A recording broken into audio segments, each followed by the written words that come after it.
It's the Snapchat scene around the world. Two girls who at a glance appear to be in blackface with the caption, "Feels good to finally be an N-word." Within hours after the K-State student posted it, her life changed.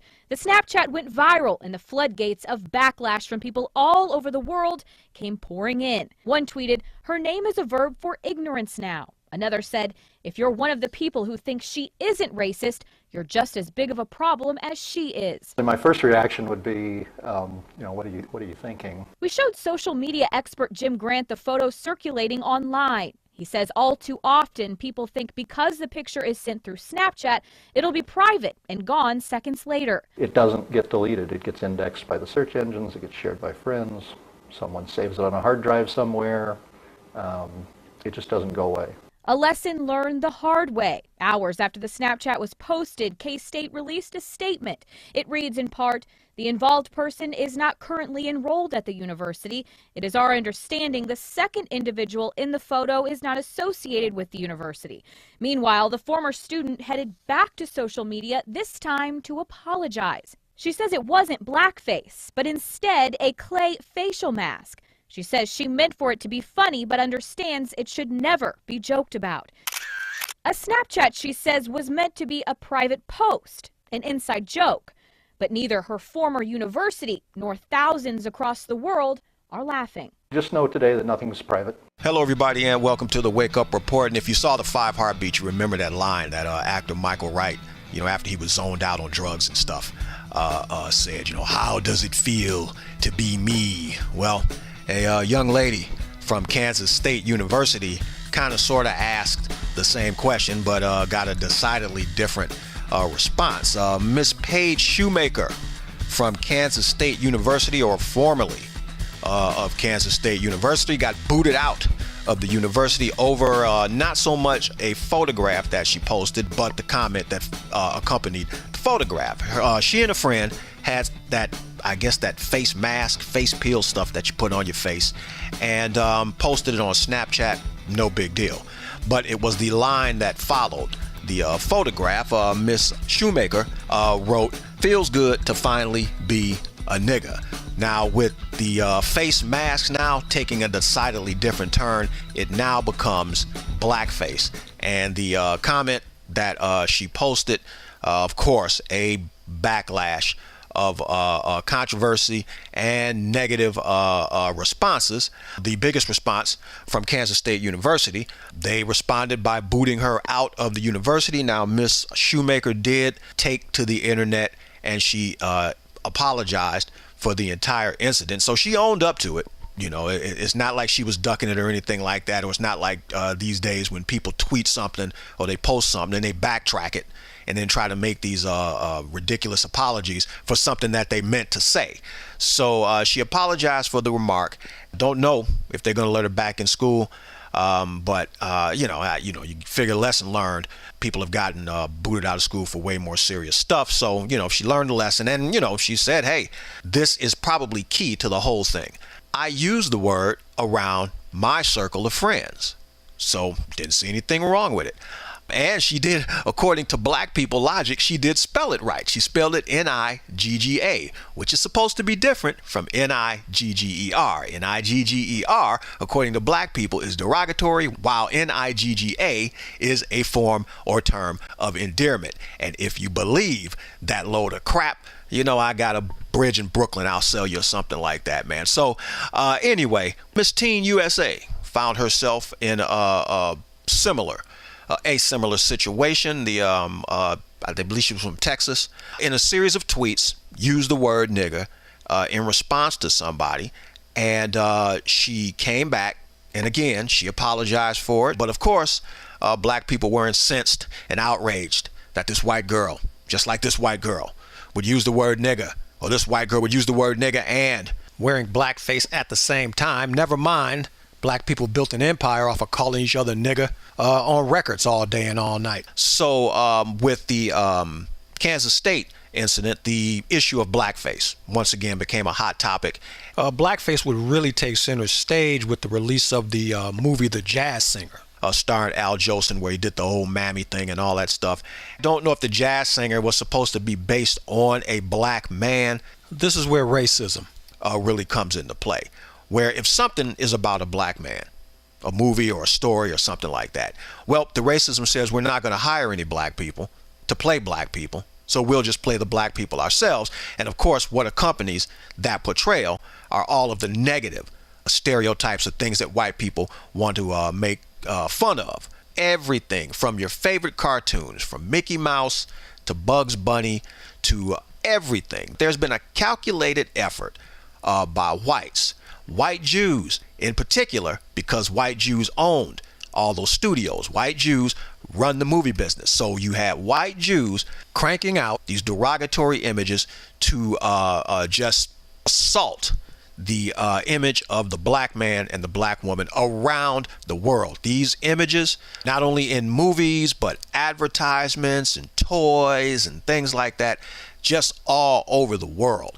And I think it should be noted too that even though Jews primarily ran the movie business, I mean they still run it, but back then when they were in charge of the business, Walt Disney was not Jewish, did not like Jews, but he himself did not have a problem using Mickey Mouse to express his racism in regards to black people.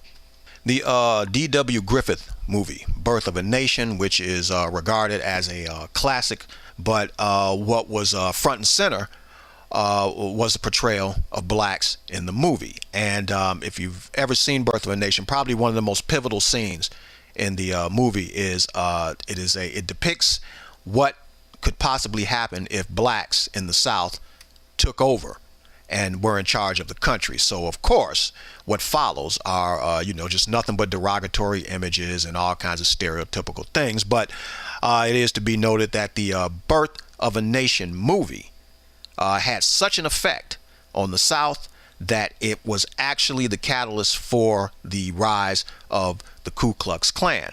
You could really get hung up on what somebody does, but why do you do it? Okay, you come out with all these images and Darky and Blackface and Sambo and all that kind of stuff. What is the point? Why are black people specifically targeted and made to be, shunned worldwide? It's like there's this deliberate effort to keep black people out of the loop, per se, when it comes to things like this. So, that definitely is another story. But is there ever a case where blackface is acceptable?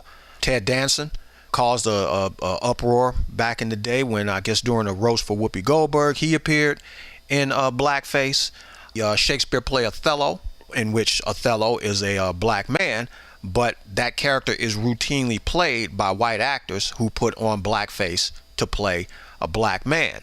And in Japan, there's something called Japanese B-style, where Japanese kids are so just into black culture that they literally make themselves over, from skin tans and if that could be a form of blackface, to the hair, the clothes, but it also gets to the ridiculous, to where it becomes just flat out full-blown stereotypes with just derogatory images. And to this day, if you go to Japan, you can find Japanese toys and things like that depict, I guess, the little ink babies, I guess if you want to call them, with the big red lips and the afros and stuff like that. When people found out that Robert Downey Jr. was going to portray a black man in the movie Tropic Thunder, it was met with, of course, a lot of controversy and negativity. But hey, man, Mr. Downey, when he turned in such a great performance, I didn't find it insulting. I'm assuming there are lots of people that did, but he did a great job at what it was that he did. And if you've seen the movie, the character was more or less put in context as this actor who just went to these great lengths to become and transform into these roles. Kind of like Robert De Niro. Very few people could pull it off without it being an insult. But I think if Robert De Niro, for example, had to portray a black man, he could probably do it. And more recently, Zoe Saldana caught all kinds of heat for her portrayal. Nina Simone, in which she just went the mile, I guess, and put on all that makeup and that nose, and of course everybody's favorite fake black woman, Rachel Dolezal, just went the ultimate in blackface, to where she actually tricked practically every black person, if not every black person that she came into contact with. So, and then of course, we got the Wayans brothers, because I guess you call it blackface in reverse, with the Wayans brothers doing white girls, Nick Cannon. So I guess it is the intent more so than the actual blackface or the connotations that you associate it with. Here's where, I'm always going to fault black people, because it always comes back to us and what we tolerate. So on the one hand, you don't want white people using the word nigger or nigga, or you get insulted over the blackface issue. But you've made millionaires out of people like Lil Wayne and Rick Ross and Drake and Nicki Minaj and the king of nigger rappers, Jay-Z. Well, it's okay for them to use it. Those white kids grow up listening to the very same music that you listen to, gonna think that it's okay. So, it's like, what is a white person to do? It's either okay to use the word and I can use it too, or it's not okay. The most successful white rapper in the history of the music, Eminem, has never used the word nigger in any of his music. So, and why do you think that is? Because he knows that that word is a derogatory word. And no matter how down Eminem is with blacks, no matter how cool Eminem is, he will not say that word. He's gotten by just fine without saying it. And a lot of you black people kind of need to take a lead from Eminem. When white kids go see Lil Wayne, Snoop Dogg, well, what do you think they're hearing at these concerts? The black people who are performing, well, is that not a form of blackface that you're putting on? Is that not a minstrel show that you're putting on? You clowning and cooning to white people, and just because you're rich and making a lot of money doesn't make it okay?